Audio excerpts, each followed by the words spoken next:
शिव जी के महाकाल आदि 10 अवतारों का तथा 11वें रुद्र अवतार का वर्णन। शिव जी कितना अवतार लीधा? 10 अवतार जी में 10 अवतार तो वही है, 11वां लीधो रुद्र। तदंतर यक्षेश्वर राव अवतार की बात कहकर नंदीश्वर ने कहा, मुनि अब शंकर जी के उपासना काष्ठा द्वारा सेवित महाकाल आदि 10 अवतारों का वर्णन और भक्ति पूर्वक श्रवण करो। उसमें पहला अवतार महाकाल नाम से प्रसिद्ध है, जो सतपुरुषों को भोग और मोक्ष प्रदान करने वाला है। उजीर्ण जाओ जी कहीं मिले भोग और मोक्ष। उस अवतार की भक्ति भक्तों को मनोवांछित पूर्ण करने वाली महाकाली है। उड़ा जावे जी डोकरी पूर्ण करे, वहां को उड़ा काम करवावे है, महाकाली इनको करवावे। दूसरा तार नामक अवतार हुआ, जिसकी शक्ति तारा देवी हुई। वे दोनों मुक्ति और भुक्ति प्रदान तथा अपने सेविकों के लिए सुखदायक है। बाल भुवनेश नाम से तीसरा अवतार हुआ, भुवनेश्वर खेवे जी, ठीक है। उसमें बाला भुवनेश्वरी शिवा शक्ति हुई, जो सज्जनों को सुख देने वाली है। चौथा भक्तों के लिए सुगध तथा भोग मोक्ष प्रदायक सोडे यश श्री विदेश नाम का अवतार हुआ, विदेश्वर है। और षोडशी श्री विदा शिवा उसकी शक्ति हुई। 5वां अवतार भैरव नाम से प्रसिद्ध हुआ, जो दुर्वदा भक्तों की कामनाओं को पूर्ण करने वाला है। इस अवतार की शक्ति का नाम है भैरवी गिरजा, जो अपने उपासकों की अभीष्ट दायिनी है। छठा शिवा अवतार छिन्न मस्तक नाम से कहा जाता है, और भक्त काम प्रदा गिरिराज का नाम छिन्न मस्ता है। संपूर्ण मनोरथों के दासा शंभु का 7वां अवतार धूमवान नाम से विख्यात हुआ। उस अवतार में श्रेष्ठ उपासकों की लालसा पूर्ण करने वाली शिवा धूमावती हुई। शिव का 8वां सुखदायक अवतार बंगलामुखी है। उसकी शक्ति महान आनंददायिनी बंगलामुखी नाम से विख्यात हुई। 9वां शिवा अवतार मातंग नाम से कहा जाता है। उस समय ये संपूर्ण अभिलाषाओं को पूर्ण करने वाली सर्वावणी मातंगी हुई। शंभु के भुक्ति मुक्ति रूप फल प्रदान करने वाले 10वें अवतार का नाम कमल है, जिसे अपने बाहुओं को सर्वथा पालन करने वाली गिरजा कमला कहलाई है। ये भी शिव जी के 10 अवतार है। ये सबके सब भक्तों तथा सत्पुरुषों के लिए सुखदायक तथा भोग मोक्ष के प्रदाता है। जो लोग महात्मा शंकर के इन 10 अवतारों की निर्विकार भाव से सेवा करते हैं, उन्हें ये नित्य नाना प्रकार के सुख देते रहते हैं। क्योंकि भाई एक ही तो लकड़ी दशा को बारो वेग ने, क्योंकि 10 मुंडाला दाता की सेवा करनी, तो एक न दे तो दूजो तो दे दे, दूजो न दे तो तीजो है। 10 मामा जी के नरी रुपया हाथ में ना है कि एक ही मामा हो तो बोली 100 को नोट दी दो तो वो 100 को नोट ही से, और 10 मामा 20-20 रुपया दीदा हो तो 200 हो जाओ। अच्छा वो क्यों मामा 10 मामा ने राखना। मुनि इस प्रकार मैंने 10 अवतारों का महत्व वर्णन कर दिया है। तंत्र शास्त्रों में जो ये सर्वे काम प्रद बतलाया गया है, मुनि इस शक्तियों की भी अद्भुत महिमा है। तदंतर आदि शास्त्रों में इस महिमा का सर्वे काम प्रद रूप से वर्णन किया गया है। ये नित्य दुष्टों को दंड देने वाली और ब्रह्म तेजस्वी विशेष रूप से वृद्धि करने वाली। थोड़ा पानी करने वाली है। महान इस प्रकार मैंने तुमसे महेश्वर के महाकाल आदि 10 शुभ अवतारों का शक्ति सहित वर्णन कर दिया है। जो मनुष्य समस्त शिव प्रभुओं के अवसर पर इस परम पावन कथा का भक्ति पूर्वक पाठ करता है,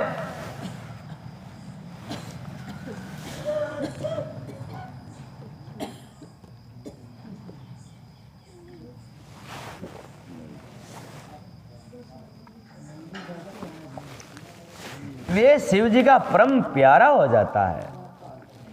इस आख्यान का पाठ करने से ब्रह्मांड के ब्रह्म तेज की वृद्धि होती है, क्षेत्रीय विजय लाभ करता है, वैश्य धनपति हो जाता है और शूद्र को सुख की प्राप्ति हो जाती है।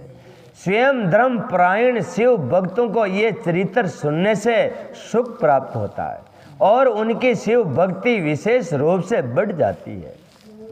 मुनि, अब मैं शंकर जी के एकादश श्रेष्ठ श्रवण करने से ये सत्याधिक जनित बाधा पीड़ा नहीं पहुंचा सकती है। ओके, इन्हें होने ने तो कोई वादा उसको पीड़ा न दे उसके।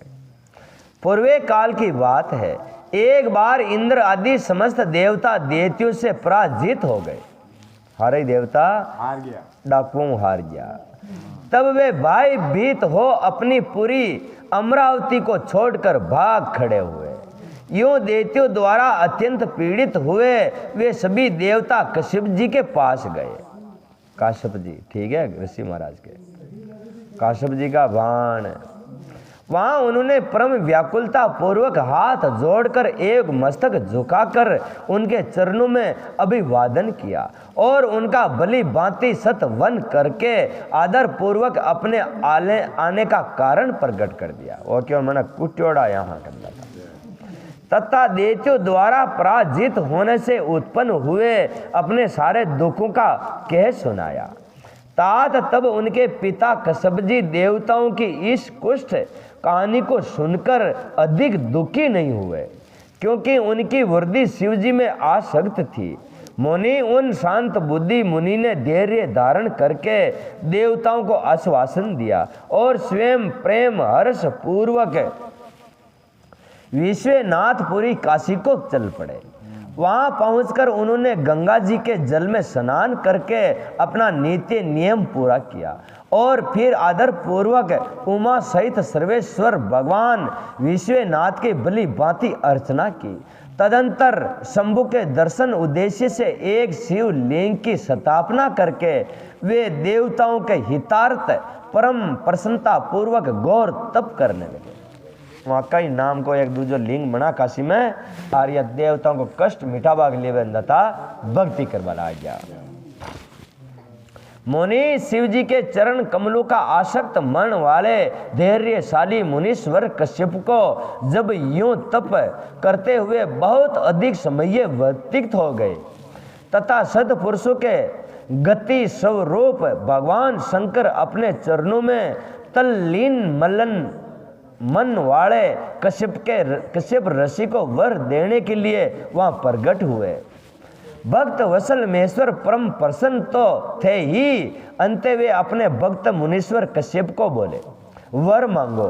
उन महेश्वर को देखते ही प्रसन्न बुद्धि वाले देवताओं के पिता कश्यप जी हर्ष मगन हो गए और हाथ जोड़कर उनके चरणों में नमस्कार करके स्तुति करते हुए यूं बोले, महेश्वर, हम सर्वथा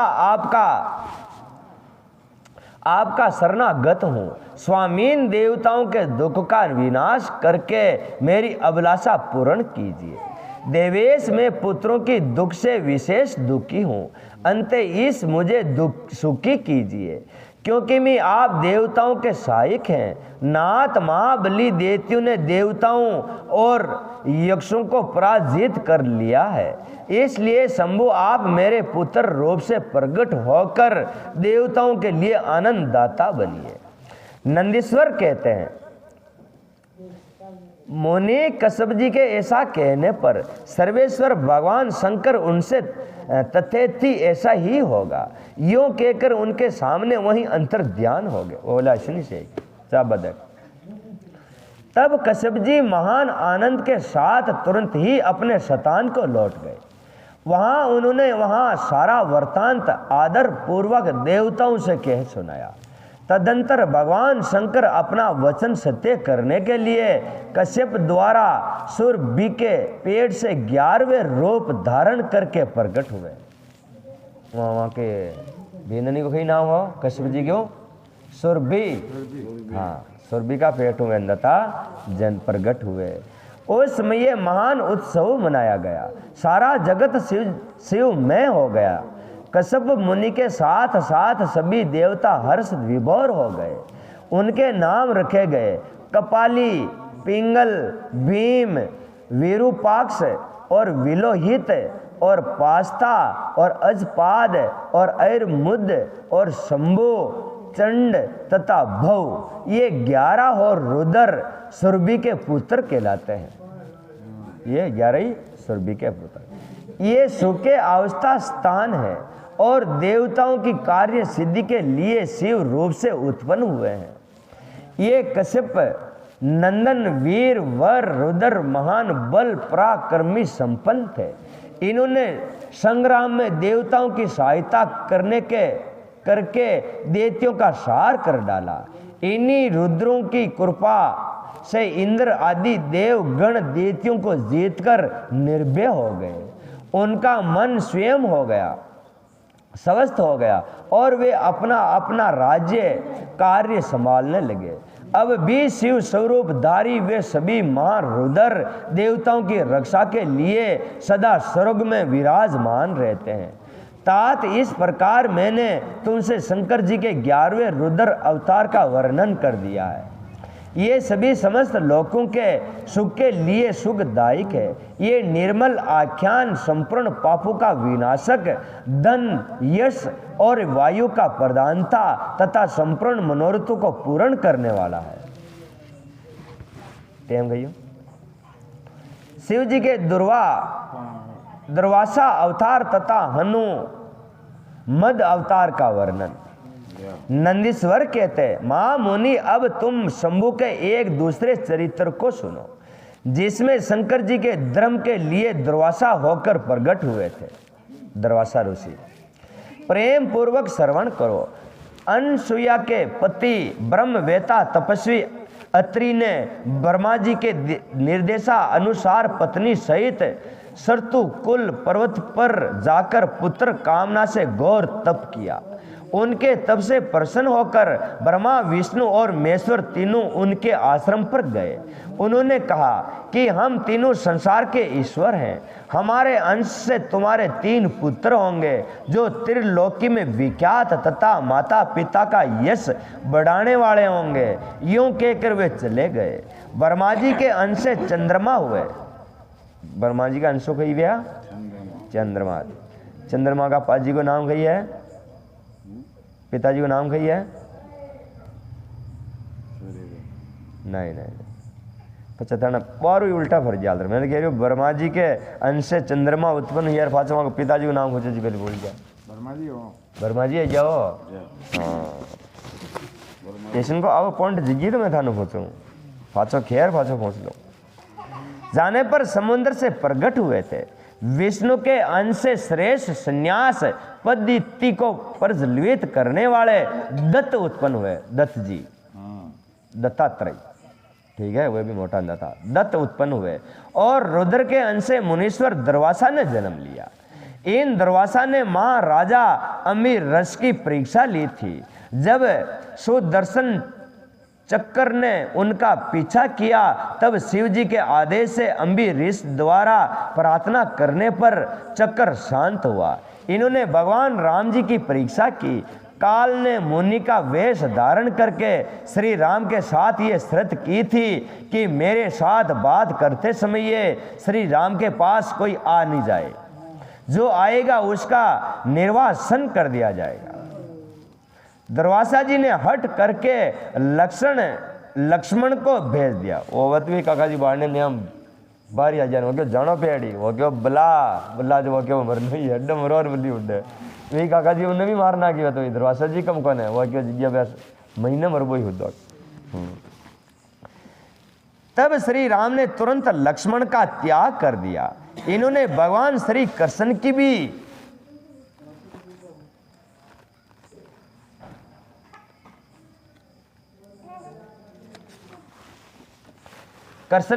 परीक्षा की थी और उनको श्री रुक्मिणी सहित रथ में जोत। इस प्रकार दुर्वासा मुनि ने अनेक विचित्र चरित्र किए। लो अड्डे होने देना कही क्यों गाड़ी में ने जोया कृष्ण भगवान ने राधा रुक्मण ने सचवा काका जी ऊपर बैठा वे कमना रेस को थोड़ी वो दुर्वासा जी ठीक है बोले जो सच का अब बचा कमनो काका जी मुनि अब इसके बाद तुम हनुमान जी का चरित्र श्रवण करो। हनुम ध्रुव से शिव जी ने बड़ी उत्तम लीलाएं की है। विप्रवर इसी रूप में महेश्वर ने भगवान श्री राम का परम हित किया था। वे सारा चरित्र सब प्रकार से सुखों का दाता है, उसे तुम प्रेम पूर्वक सुनो। एक समय की बात है जब अत्यंत अद्भुत लीला करने वाले गुणशाली भगवान शंभु को विष्णु के मोहिनी रूप का दर्शन प्राप्त हुआ। तब वे काम देव के वाण से आहित हुए की तरह दुध हो उठे। उस समय उन परमेश्वर ने राम कार्य की सिद्धि के लिए अपना वीर्यपात कर दिया था। अब राम जी तो जड़ पैदा है जी फैली वहां का वीर्यपात कर दिया कि राम जी की रक्षा करेगा। हनुमान जी ने फैली बनाई था। तब सप्त ऋषियों ने उस वीर्य को पुटक में स्थापित कर लिया, क्योंकि वे शिव जी ही थे।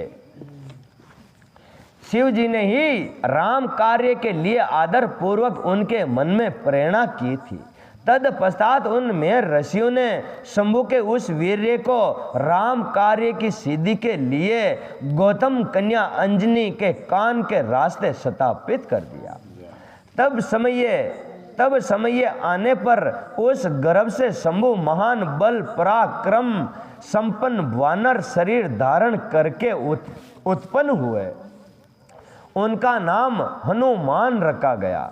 महाबली कपीश्वर हनुमान जब शिशु ही थे, उसी समय उदय होते हुए सूर्य दीप्त को छोटा सा फल समझकर तुरंत ही निगल गए थे।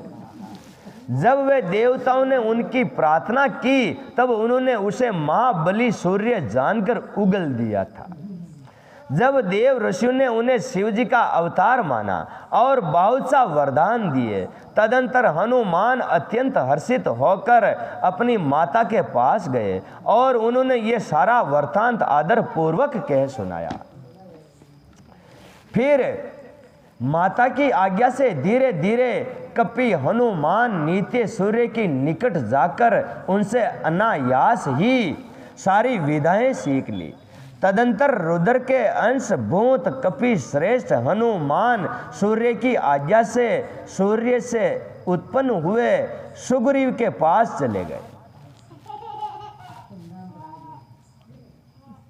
सूर्य से उत्पन्न इका सुग्रीव का पिताजी का नाम कहिए सूर्य देवता। सुग्रीव सूर्य में पैदा जोड़ा, ठीक है।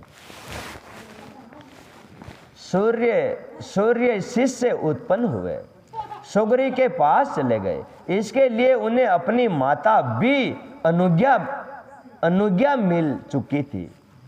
तदंतर नंदीश्वर ने भगवान राम का संपूर्ण चरित्र संक्षेप वर्णन करके कहा, मुनि इस प्रकार कपि श्रेष्ठ हनुमान ने सब तरह से श्री राम का कार्य पूरा किया, नाना प्रकार की लीलाएं की, असुरों का मान मर्दन किया, भूतल तल पर राम भक्ति की स्थापना की। राम भक्ति की स्थापना कोई कर गया? हनुमान। उड्डू झंडो वह रोक गया कि अब राम जी का नाम लेना आज, हाँ वह उड्डू वहाँ की स्थापना हनुमान जी करके रहा। हनुमान जी को या भगवान शंकर मान मर्दन किया, भूतल तल पर राम भक्ति की स्थापना की और स्वयं भक्ता उग्रेण होकर सीता राम को सुख प्रदान किया। वे रुद्रा अवतार ऐश्वर्यशाली हनुमान लक्ष्मण के प्राण दाता, संपूर्ण देवताओं के ग्रहहारी और भक्तों का उद्धार करने वाले हैं। महावीर हनुमान सदा राम कार्य में तत्पर रहने वाले लोक में रामदूत नाम से विख्यात हैं।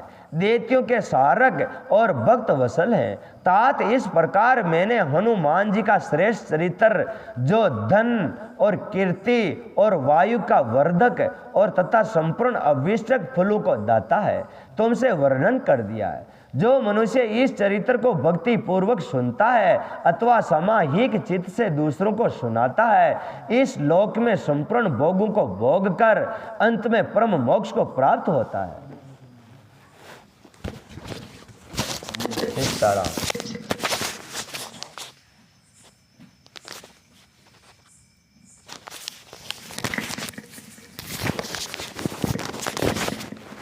शिव जी के पिपलादे अवतार का प्रसंग, देवताओं की दधीच मुनि से अस्थियां याचना, दधीच का शरीर त्याग, व्रज निर्माण तथा उसके द्वारा वर्जासुर का वध और सुवर्चा देवताओं का श्राप। सुरवेचा वहां की दधीच जी को लुगाई को नाम की हो सुरवेचा। पिपलादे का जन्म, उनका और विस्तृत वृत्तांत। तदंतर महेश्वा सा अवतार तथा वृषभ अवतार का चरित्र सुनाकर नंदीश्वर ने कहा, महाबुद्धिमान संत कुमार जी, अब तुम अन्यत्र आह्र पूर्वक महेश्वर के पिपलादे नाम का परम उत्कृष्ट अवतार का वर्णन श्रवण करो। ये उत्तम आख्यान भक्ति की वृद्धि करने वाला है। मुनीश्वर, एक समय दैत्यों ने वर्जासुर की सहायता से इंद्र आदि समस्त देवताओं को पराजित कर दिया। तब उन सभी देवताओं ने शेषा दधीच के आश्रम पे अपने अपने शस्त्रों को फेंक कर तत्काल ही हार मान ली। तत्पश्चात मारे जाते हुए वे इंद्र सहित संपूर्ण देवता तथा मैं ऋषि शीघ्र ही ब्रह्मलोक में जा पहुंचे और वहां ब्रह्मा जी से उन्होंने अपना दुख सुनाया। देवताओं का ये कथन सुनकर लोक पिता में ब्रह्मा ने सारा रहस्य यथार्थ रूप से प्रकट कर दिया कि ये सब त्वचा की करतूत है।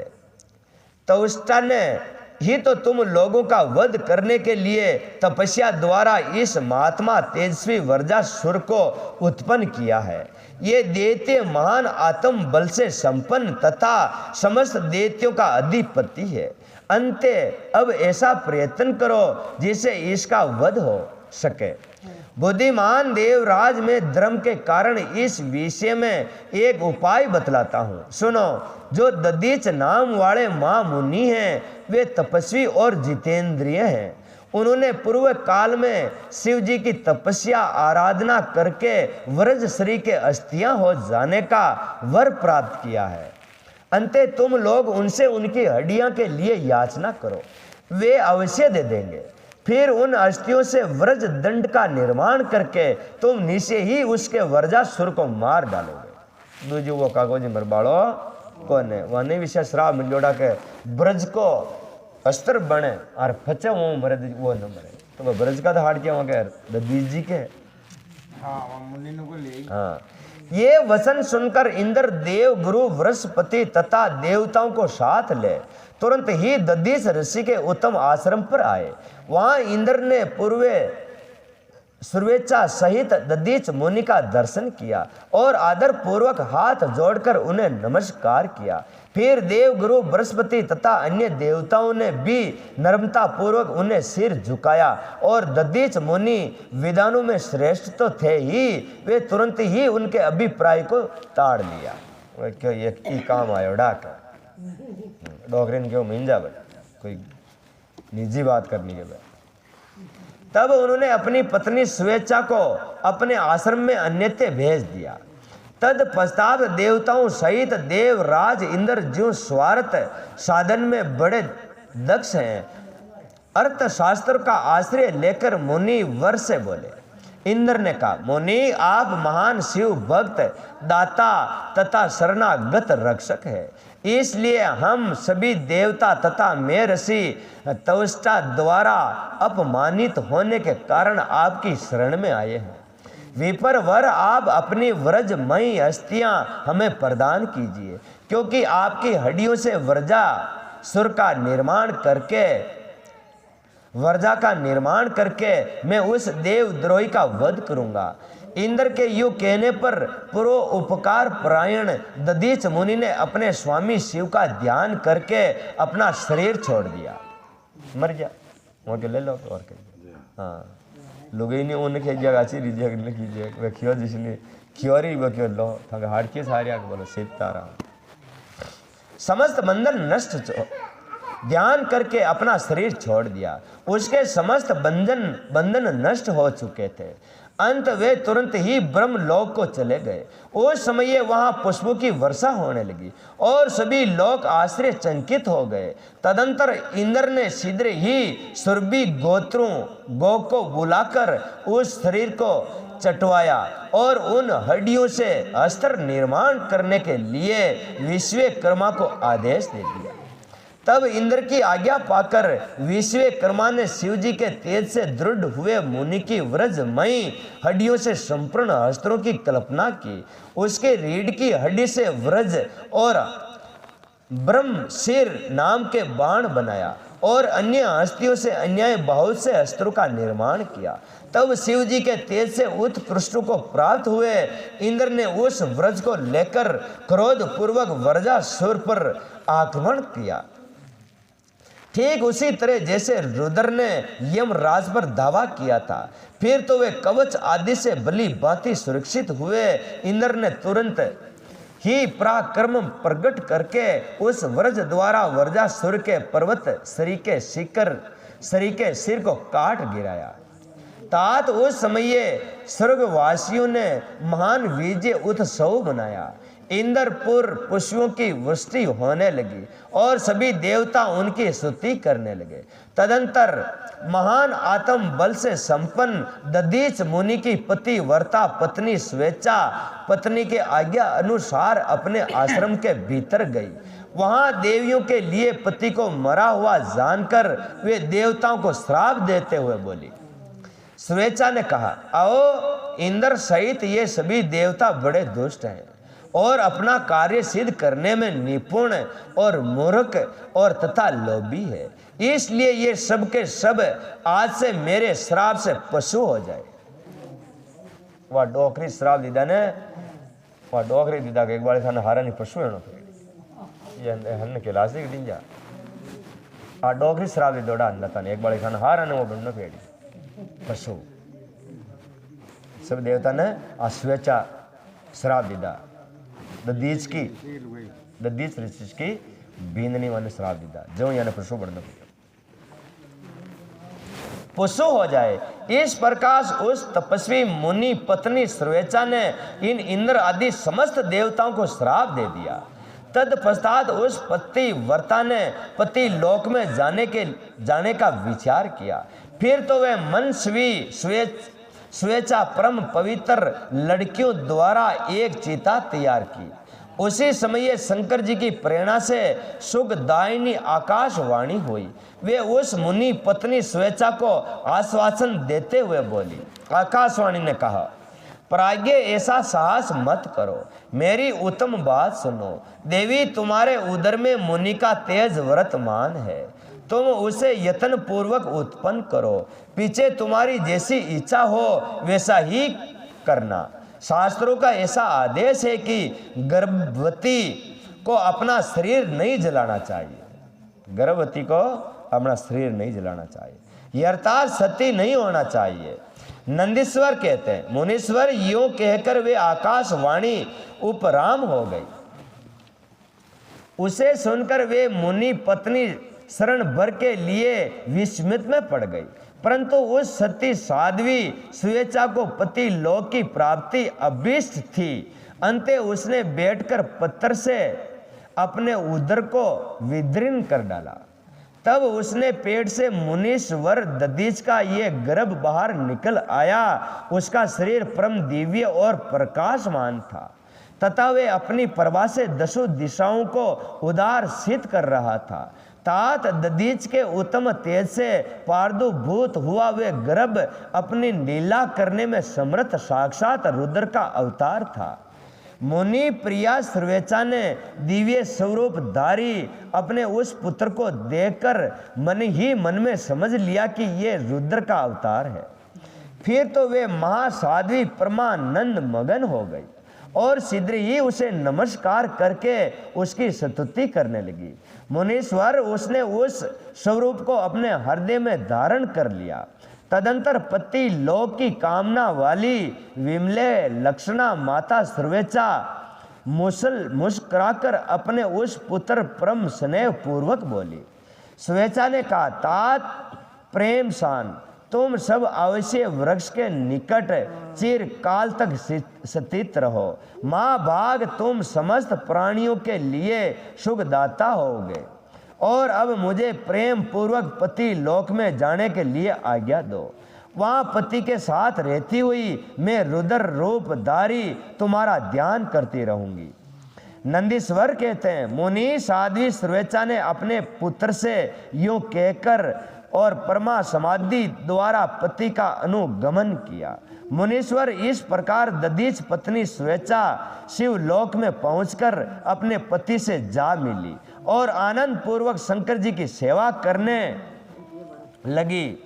तात इतने में ही हर्ष भरे हुए इंद्र सहित समस्त देवता मुनियों के साथ आमंत्रित हुए की तरह सिद्धता वहीं आ पहुंचे। वे प्रसन्न बुद्धि वाले ब्रह्मांड उस बालक का नाम पिपलादे रखा। फिर सती देवता महादेव सतव मनाकर अपने अपने धाम को चले गए। पिपलादे ऋषियों ने और दधीच को पुत्र स्वेच्छा वाली माँ ही दधीच और पिताजी आप। तदंतर महान ऐश्वर्यशाली रुद्रा अवतार पिपलादे उसी अवश्य अवतक के नीचे लोकों की हित कामना से चिरकाल तक तपस्या में प्रवृत्त हुए। लोकाचार का अनुसरण करने वाले पिपलादे को वो तपस्या करते हुए बहुत बड़ा समय व्यतीत हो गया था। तदंतर पिपलादे ने राजा अरण्य की कन्या पद्मा से विवाह करने के तरुण हो उसके साथ विलास किया। उस मुनि के 10 पुत्र उत्पन्न हुए जो सबके सब पिता के ही समान महात्मा और उग्र तपस्वी थे। वे अपनी माता पद्मा के सुख की वृद्धि करने वाले हुए। इस प्रकार महाप्रभु शंकर के लीला अवतार मुनीश्वर पिपलादे ने महान ऐश्वर्यशाली तथा नाना प्रकार की लीलाएं की। उन कृपालु ने जगत के शनैश्चर की पीड़ा को जिसका निवारण करना सबकी शक्ति के बाहर था, ये देखकर लोगों को शक्ति के प्रसन्नता पूर्वक ये वरदान दिया कि जन्म से लेकर 16 वर्ष तक की वायु वाले मनुष्य को तथा शिव भक्तों को शनि की पीड़ा नहीं सताएगी। वहां को यो दीदोड़ो 16 साल तक शनि जी महाराज ने लगे हैं और वहां को भक्त रेव जी ने भी न लगे।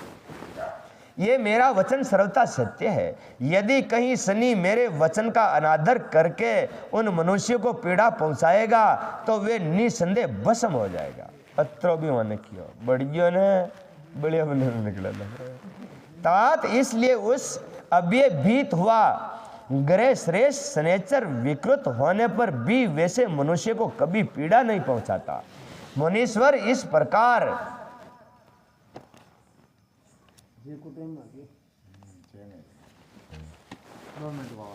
प्रकार मैंने लीला से मनुष्य को धारण करने वाले पिपलादे का उत्तम चरित्र तुम्हें सुना दिया। ये संपूर्ण कामनाओं को पूर्ण करने वाला है। गादी कौशिक और माँ मुनि पिपलादे ने ये तीनों स्मरण किए जाने पर शनैचर जनित पीड़ा का नाश कर देते हैं। कौन कौन का नाम लेना?